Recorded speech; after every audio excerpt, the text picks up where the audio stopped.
स्वागत है आप सभी का एक न्यू वीडियो पर। देखिए इस बार के एमपी बोर्ड एग्जामिनेशन 2025 स्टार्ट होने में बस कुछ ही टाइम बचा हुआ है, यानी कि नेक्स्ट मंथ फरवरी के एंड में 10th और 12th दोनों का ही बोर्ड एग्जामिनेशन स्टार्ट होने हैं। इन फरवरी के फर्स्ट सेकंड वीक में आपके प्रैक्टिकल एग्जाम यानी कि प्रायोगिक परीक्षाएं हो जाएंगी। एंड ऐसे में एमपी बोर्ड की तरफ से पूरी तैयारियां भी की जा रही हैं कि बोर्ड एग्जामिनेशन में किसी भी तरह की कोई भी गड़बड़ ना हो। जैसे कि काफ़ी सारे केसेस एमपी बोर्ड में सामने आते हैं, कहीं से पेपर आउट हो रहे हैं, कहीं पर चीटिंग के केसेस सामने आ रहे हैं, कहीं पर टीचर खुद चीटिंग करवा रहे हैं या फिर पेपर्स वगैरह फोटो वगैरह खींचकर बाहर करने के केसेस काफ़ी आते हैं। तो यहाँ पर एक अपडेट आ रही है, उसमें आपको बताया जा रहा है कि इस बार एमपी बोर्ड की तरफ से जो स्ट्रिक्टनेस है वो काफ़ी ज़्यादा बढ़ा दी जाएगी। एंड ऐसे में बच्चों को डरना चाहिए, क्योंकि छोटी सी भी अगर आपने मिस्टेक करी एग्जाम में तो ऐसे में आपका जो सेशन है वो भी खराब हो सकता है। पूरी इन्फॉर्मेशन मैं आपको आगे देता हूँ, वीडियो में एंड तक बने रहिए। नहीं तो सब्सक्राइब जरूर से कर दीजिएगा, नोटिफिकेशन आइकन ऑन करके रखिएगा। एमपी बोर्ड एग्जामिनेशन की सारी अपडेट्स आप तक टाइम पर पहुंच जाएंगी। अब देखिए अपडेट सामने आ रही है, इसके हेडिंग में आपको बताया जा रहा है कि बोर्ड परीक्षाओं में इस बार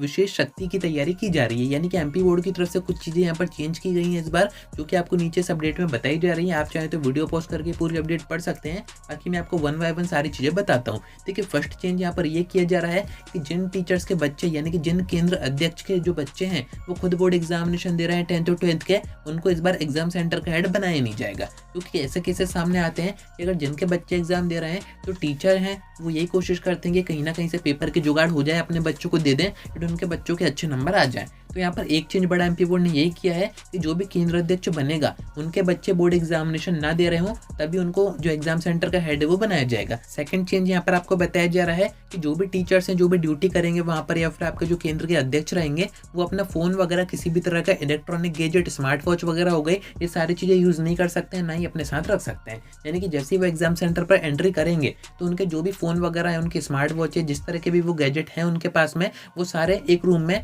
बंद कर दिए जाएंगे, यानी कि उनको यूज करने नहीं दिया जाएगा। जब तक आपका एग्जाम रनिंग में रहेगा तब तक उनको वो सारी चीजें नहीं दी जाएंगी। अब हो क्या रहा था प्रीवियस सेशन में, उसकी भी इन्फॉर्मेशन आपको इस अपडेट में दी जा रही है। जैसे ही पेपर आपके एग्जाम सेंटर पर आते थे तो आपका जैसे 9 बजे से एग्जाम स्टार्ट होना है या फिर 8 बजे से होना है, तो टीचर्स के पास 6 बजे 7 बजे सुबह एग्जाम पेपर आ जाते थे। वो करते क्या थे, उसको ओपन करके उसके फोटो खींच के कहीं बार व्हाट्सएप के थ्रू, टेलीग्राम के थ्रू फॉरवर्ड कर देते थे। ऐसे एमपी बोर्ड एग्जामिनेशन के जो पेपर है वो आउट हो जाते थे। पर आपसे इसी चीज को देखते हुए जो भी टीचर्स वहां पर रहेंगे, जो भी केंद्र के अध्यक्ष रहेंगे, वो अपना फोन वगैरह यूज नहीं कर सकते, यानी कि किसी भी तरह से पेपर आउट के केसेस हैं वो रुक जाएंगे। बाकी अपन आगे देखते हैं कैसा क्या होता है। थर्ड यहाँ पर चेंज आपको बताया जा रहा है कि इस बार आपके जो पेपर आएंगे वो एमपी बोर्ड से आएंगे सीधे आपके डिस्ट्रिक्ट में जो भी थाना रहेगा, जो भी पुलिस स्टेशन रहेगा वहां पर रखे जाएंगे। एंड जिस दिन आपका एग्जाम होगा सुबह, उसी दिन आपके थाने से आपका जो एग्जाम सेंटर है वहां पर पेपर पहुंचाए जाएंगे। एंड ये भी कड़ी निगरानी में की जाएंगे। एंड इसकी जो प्रॉपर ट्रैकिंग होगी, एमपी बोर्ड ने एक ऐप बनाया हुआ है खुद का, उसके थ्रू ट्रैकिंग होगी कि कौन इन पेपर्स को थाने से आपके एग्जाम सेंटर पर पहुंचा रहा है एंड कितने टाइम में पहुंचा रहा है। क्योंकि इसमें भी देखा गया है कि बीच में जो पेपर आते हैं थाने से आपके एग्जाम सेंटर तक, तो बीच में ही कुछ ना कुछ गड़बड़ हो जाती है, यानी कि पेपर को ओपन करके उनको आउट कर दिया जाता है। ऐसी चीजें एमपी बोर्ड में काफी कॉमन है। तो इस बार से ये जो नियम वगैरह बनाए गए हैं, चेंजेस किए जा रहे हैं, हो सकता है कि इससे सारी चीजें रुक जाए। नेक्स्ट चेंज यहाँ पर किया जा रहा है कि जो टीचर्स की ड्यूटी रहेगी, अभी तक क्या होता था, टीचर्स अपने अकॉर्डिंग डिसाइड कर सकता था कि उसके घर से कौन सा एग्जाम सेंटर पास पड़ रहा है, तो वहां पर वो अपनी ड्यूटी कर सकता था, या फिर किसी स्कूल के प्रिंसिपल से उसकी सेटिंग होती थी तो अपनी ड्यूटी वो वहां पर फिक्स करवा सकता था। पर अब से ऐसा कुछ भी नहीं होगा। अब से जो केंद्र के अध्यक्ष हैं उनको किस केंद्र का अध्यक्ष बनाया जा रहा है उनको खुद को पता नहीं रहेगा। साथ में जो टीचर्स ड्यूटी कर रहे हैं ये पूरा डेटा ऊपर से एमपी बोर्ड भेजेगा कि इस टीचर्स को यहाँ पर जाना है। एक मशीन के थ्रू यानी कि सॉफ्टवेयर के थ्रू ये सारी चीजें डिसाइड की जाएंगी। रैंडम पद्धति का यहाँ पर नाम दिया गया है, यानी कि किसी को भी पता नहीं रहेगा कि वो कहाँ पर जा रहा है, किसके थ्रू जा रहा है। बाकी यहाँ पर नेक्स्ट चेंज ये बताया जा रहा है कि एमपी बोर्ड ने अपना एक ऐप बनाया हुआ है, उसके थ्रू यहाँ पर पूरी ट्रैकिंग वगैरह की जाएगी। जो फ्लाइंग स्क्वाड हो गया वो कहाँ पर है,